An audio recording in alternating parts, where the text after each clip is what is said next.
This one is he's fighting like crazy. That is a fisheye flasher and a threaded worm behind a micro turbo.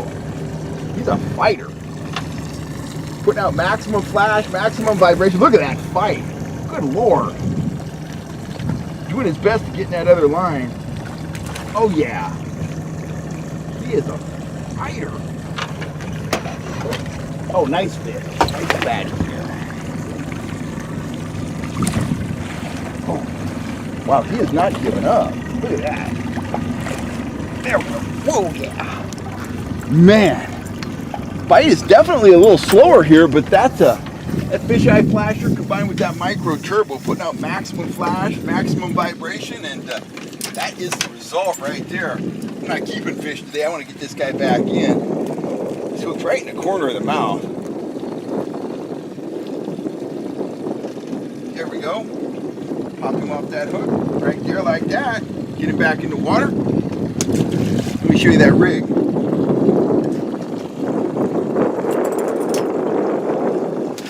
Definitely slowed down a little bit this afternoon. We got a front moving through.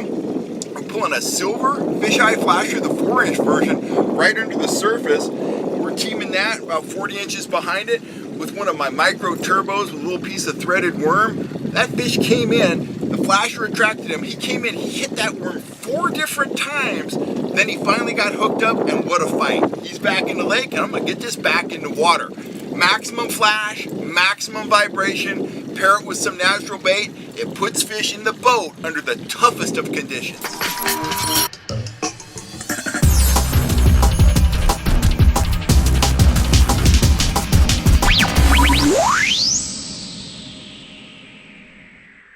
Howdy guys, Cal Kellogg here. Well, I just got back from Collins Lake. Overall, it was a great time. We had some laughs and some folks asked some very good questions, and I learned some stuff from the folks that were out on our boat. Most of them were experienced trout fishermen. About half of them had their own boats, and they just wanted to join us out on the water to catch some fish, but more importantly, they wanted to learn how to elevate their own game when they're out in their own boat chasing trout, or when they're out with their buddy chasing trout in his boat. And I think we definitely accomplished that task. The number one thing that I learned though was that a lot of trout fishermen, when it comes to trolling, are confused about leader length. And I had several guys, comment they were shocked by the length of the leaders I was using. Now, we were rolling a lot of worms on slow death hooks, just like those there. That means the worm has action through the water. Or we were pairing worms with my micro turbos, which rotate and put out a bunch of vibration. And those were a couple of our most consistently successful baits. And I was pairing those with a couple different things. I was pairing them with willow leaf dodgers like that right there. And I was also pairing some of them with turbo flashers like that right there. Now, I was running those baits anywhere from about 30 inches to 40 inches behind the attractor, because those worms, those micro turbos, they have their own action. So there's no need for me to run my bait real close to the dodger or real close to the flasher. Now, what a lot of guys told me is they're running their baits right behind a dodger. If they're running like a fisheye pro like this, they're running their bait, right there, 12 inches behind the dodger. That's fine for a lure that doesn't have any action, a lure that you need the dodger to impart action to the lure, like a tube, something like that. With a tube, you want the dodger to impart that, surge, stop, surge, stop, surge, stop action. That's what causes a fish to strike.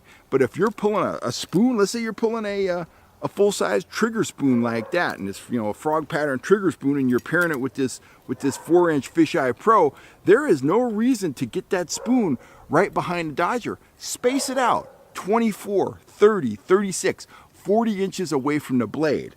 In those situations, when you have a bait that has its own action, what you're using the blade or the flasher for is to draw fish into the vicinity of the presentation, then they see the actual bait. And usually, you know, when they're drawn in by that attractor, they're feeling it in their lateral line. They move into the area, maybe they see the dodger, maybe they see the flash and get closer, maybe they don't see it at all, but they see your offering, they see the bait, they see the spoon and think it's a minnow, they see that worm and I guess think it's a worm swimming through the water at a mile and a half an hour or whatever they think.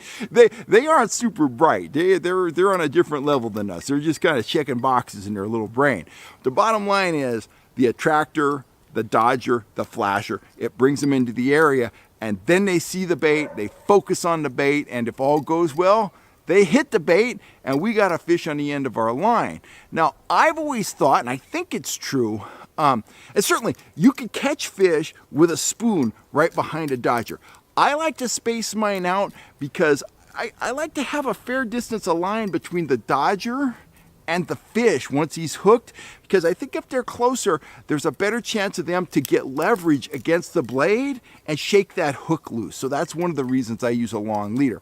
But just over the years, fishing with a lot of different guys, Gary Morales, Van Staplin, those guys, when they were pulling, you know, spoons or grubs, stuff like that, they never crowded the blade with the bait.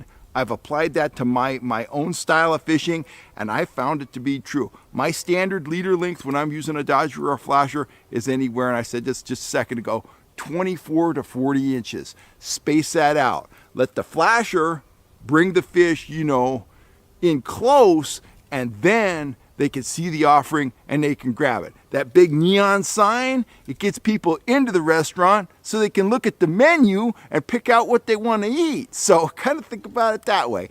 Anyway, that's one of the things that came out of my guide trips this weekend was the fact that there just seems to be a little bit of confusion about leader length when it pertains to how far do you put a lure behind a dodger or a flasher. And I certainly cleared that up for my clients, and I hope I cleared it up for you